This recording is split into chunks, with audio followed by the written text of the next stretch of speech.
好啦，咁啊，上個禮拜咧就同大家講過，即係鬧交嗰時候點樣都可以鬧得理直氣壯。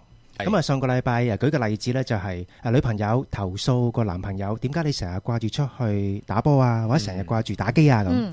咁啊，上個禮拜講一樣嘢咧，就係將你自己嘅感受話俾對方聽，但係點樣令到對方去跟你嗰個嘅指示，即係個想法啦，個要求去做咧咁啊，有3個嘅元素。嗱，第一個咧就係將嗰個感受同對方連結嗰個關係，即係打個比喻，用翻上個禮拜嘅例子。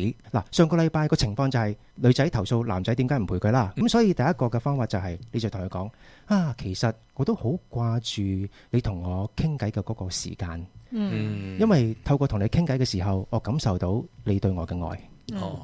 嗱，咁第二個咧就係設一個比較容易啲對方會接受嘅一個要求。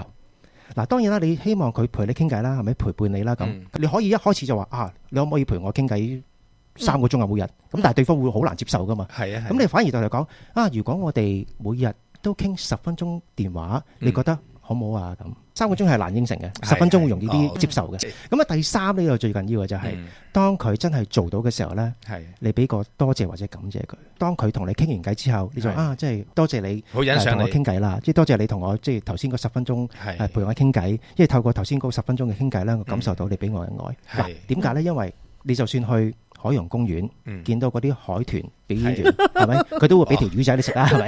每一次嘅感謝，每一次嘅 appreciate，每一次嘅都係一個獎勵嚟嘅。嗰個獎勵係鼓勵佢下次再做相同嘅一啲嘅行為。呢個就係比較subtle啲嚟到去將嗰個自己個需要話俾對方聽。因為好多時啊，你同我傾偈啦，咁其實好硬噶嘛。但係當你同佢講啊，其實我都好掛住之前我同你傾偈嘅嗰個時間。咪即係如果對方真係重視嗰段關係咧，即係佢會在乎你感受噶嘛。話對方話唔好，咪即刻飛咗佢啦，10分鐘都唔肯，係咪？